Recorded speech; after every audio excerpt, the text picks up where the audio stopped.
नमस्कार साथियों, कुछ बात करें यूट्यूब चैनल पर एक बार फिर आपका बहुत बहुत स्वागत है। आज मैं आपसे चर्चा करना चाहता हूं कि क्या एक ईश्वर को छोड़ करके अन्य देवी देवताओं की उपासना करना उचित नहीं है या उचित है। गीता के माध्यम से मैं इस पर चर्चा करूंगा। मैं कोई अपना अंतिम निर्णय नहीं देना चाहता, दे भी नहीं सकता, क्योंकि ये विषय बहुत गहन है। सिर्फ चर्चा आपसे करना चाहता हूं कि क्या एक ईश्वर को छोड़ करके अन्य देवताओं की उपासना हमें करनी चाहिए या नहीं करनी चाहिए। गीता के 7वें अध्याय के 20वें श्लोक में भगवान श्री कृष्ण कहते हैं कि जन्म जन्मांतरों में किसी एक व्यक्ति को यह ज्ञान हो पाता है कि इस विश्व के प्रत्येक कारण का कारण मैं ही हूं, यानी कि यह विश्व मुझसे ही चल रहा है और मैं ही इसका सृष्टि करता हूं। ऐसा ज्ञान जन्म जन्मांतरों में किसी एक व्यक्ति को हो पाता है और वह व्यक्ति दुर्लभ है। यह गीता के 7वें अध्याय के 20वें श्लोक में लिखा हुआ है। इसी यानी 7वें अध्याय के अगले श्लोक में यानी 21वें श्लोक में लिखा हुआ है कि जो सकामी भक्त अन्य देवी देवताओं को श्रद्धा के सहित साथ पूजना चाहते हैं, मैं उस व्यक्ति की उस देवता में बुद्धि को स्थिर कर देता हूं।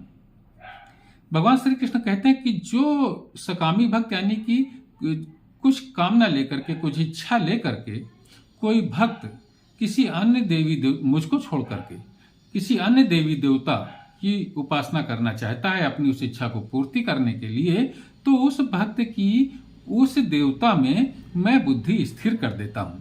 ये भगवान श्री कृष्ण कहते हैं। यानी कि यहाँ एक बात स्पष्ट हो गई है कि भगवान श्री कृष्ण में और दूसरे देवी देवता में फर्क है। लेकिन भगवान श्री कृष्ण कहते हैं क्योंकि मैं ही हर व्यक्ति के हृदय में स्थित हूं, इसलिए उसकी इच्छा को जानता हूं कि वह किस इच्छा को लेकर के दूसरे देवता की उपासना करना चाहता है, तो मैं उस देवता में उस व्यक्ति की बुद्धि को स्थिर कर देता हूं। और ये अब इसी अध्याय के 22वें श्लोक में आगे भगवान श्री कृष्ण कहते हैं कि वह पुरुष श्रद्धा से युक्त हुआ उस देवता की पूजन की चेष्टा करता है और उस देवता से मेरे द्वारा ही रचे हुए विधान से उस व्यक्ति की इच्छा की निसंदेह पूर्ति भी होती है। यानी कि यहां भगवान श्री कृष्ण फिर कह रहे हैं कि वो कर तो उस देवता की उपासना रहा है, लेकिन मैं ही उस व्यक्ति की इच्छा उस देवता के माध्यम से पूरी करता हूं। ये भगवान श्री कृष्ण कह रहे हैं। यानी कि यहां पर फिर यह बात स्पष्ट होती है कि भगवान श्री कृष्ण यह बता रहे हैं कि इच्छा की पूर्ति तो मैं ही करता हूं, लेकिन उस देवता के माध्यम से करता हूं। अगला यानी कि इसी 7वें अध्याय के 23वें श्लोक में भगवान श्री कृष्ण फिर कहते हैं कि उन अल्प बुद्धि वालों का जो यह इच्छा है और इच्छा से प्राप्त फल है, यह नाशवान है। यानी कि यह जो फल है यह सदैव नहीं रहने वाला है, तथा ये देवताओं को पूजने वाले और इस तरीके के देवताओं को पूजने वाले अंत में उन देवताओं को ही प्राप्त होते हैं। लेकिन जो मेरे भक्त हैं, जो सिर्फ मेरी ही उपासना करते हैं, वे मुझको ही प्राप्त होते हैं और उनका जो मुझको प्राप्ति है, यह अन्य इच्छाओं की पूर्ति की तरीके से नाशवान नहीं है। मुझको प्राप्त होने के पश्चात में फिर उनका जन्म दोबारा नहीं होता, यानी कि मेरे भक्त मुझको ही प्राप्त हो जाते हैं। ये भगवान श्री कृष्ण कहते हैं। यहाँ एक बात स्पष्ट है कि भगवान श्री कृष्ण दूसरे देवताओं की उपासना को बहुत अधिक प्रोत्साहन नहीं दे रहे हैं। उनका यह कहना है कि जो आपकी भक्तों की इच्छा है और उस इच्छा के अनुरूप उन्होंने जिस देवता को चयन कर लिया है, उसकी इच्छा मैं ही पूरी करता हूं। लेकिन जो सीधे मेरी उपासना कर रहा है, मेरे को भजन कर रहा है, मुझको भज रहा है, वो मेरे को प्राप्त होने के बाद दोबारा फिर इस संसार में जन्म नहीं लेता, वो मेरे को ही प्राप्त हो जाता है। अब ये तो मैंने 7वें अध्याय की बात आपको बताई, लेकिन जो 9वां अध्याय है माफ कीजिएगा, 9वां अध्याय है, उसमें भगवान श्री कृष्ण 23वें श्लोक में कहते हैं कि हे अर्जुन, यद्यपि श्रद्धा से युक्त हुए जो सकामी भक्त दूसरे देवताओं की उपासना करते हैं, उनकी पूजा करते हैं, वे भी मेरे को ही पूजते हैं, लेकिन उनका ये पूजन अविधि पूर्वक है। अब भगवान श्री कृष्ण ये कह रहे हैं कि जो दूसरों देवताओं की उपासना कर रहे हैं वो वस्तुतः उस माध्यम से मेरी ही उपासना कर रहे हैं, लेकिन ये अविधि पूर्वक है। अविधि पूर्वक इसलिए है कि जब सब कुछ मैं ही हूं तो दूसरे देवताओं के माध्यम से मुझको उपासना करने की आवश्यकता क्या है? सीधे मेरी ही उपासना क्यों नहीं करते?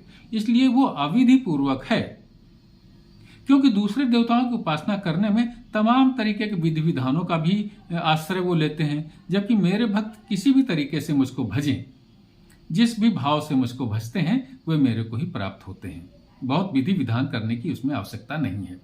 और इसी के आगे 17वें अध्याय के 4थे श्लोक में भगवान श्री कृष्ण कहते हैं कि जो सात्विक पुरुष होते हैं वे तो देवताओं की उपासना करते हैं। जो राजसी पुरुष होते हैं वे यक्ष और राक्षसों को पूजते हैं, और जो तामसी लोग होते हैं वे प्रेत और भूतगणों को पूजते हैं। अब यहाँ पर देखिए कि सात्विक 3 तरीके के भाव होते हैं, सात्विक, राजसी और तामसी। इनमें सात्विक व्यक्ति सबसे श्रेष्ठ माना गया है। तो सात्विक भाव वाला गीता के 17वें अध्याय के 4थे श्लोक में भगवान श्री कृष्ण कह रहे हैं कि जो सात्विक पुरुष होते हैं वे देवताओं की उपासना करते हैं, यानी कि देवताओं की उपासना को भगवान श्री कृष्ण बहुत अधिक प्रोत्साहन तो नहीं दे रहे हैं और ऐसे लोगों का उत्साह वर्धन तो नहीं कर रहे हैं कि देवताओं की उपासना ही करो, लेकिन वो ये कह रहे हैं कि जो सात्विक पुरुष होता है वो देवताओं की उपासना करते हैं। और उसके ऊपर 9वें अध्याय के 23वें श्लोक में वो कह रहे हैं कि जो उन देवताओं की उपासना करते हैं उनकी इच्छा वस्तुतः मैं ही पूरी करता हूं।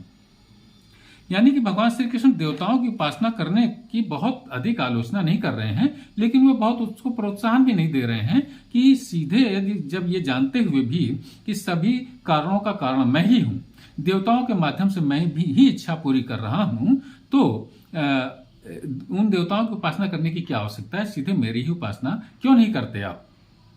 इस तरीके से ये चर्चा मैं यहाँ पर विराम देता हूँ, और मैं कोई अंतिम निर्णय नहीं दे रहा कि भगवान श्री कृष्ण की ही उपासना करनी चाहिए, दूसरे देवी देवताओं की उपासना नहीं करनी चाहिए, ऐसा मैं नहीं कह रहा बिल्कुल। क्योंकि भगवान, लेकिन ये इन बातों से, इन श्लोकों के अर्थों से यह बात तो बिल्कुल स्पष्ट हो गई है कि भगवान श्री कृष्ण दूसरे देवी देवताओं की उपासना को बहुत अधिक प्रोत्साहन नहीं दे रहे हैं। अब यहाँ पर बात समाप्त करने से पहले मैं ये बात आपसे कहना चाहूंगा कि इस पर अगर आप अपनी कोई राय देना चाहें तो अपनी टिप्पणियों में जरूर अपनी राय दें, इससे मेरा भी ज्ञानवर्धन होगा और एक सार्थक चर्चा हो सकेगी। तो साथियों, आज की चर्चा में बस इतना ही। कल किसी और मुद्दे पर आपसे बात करूंगा। तब तक के लिए जय हिंद, वंदे मातरम। अगर आपने मेरे इस चैनल को सब्सक्राइब नहीं किया है तो कृपया सब्सक्राइब करें, लाइक करें और अपनी टिप्पणियों से मुझे जरूर अवगत कराएं। नमस्कार।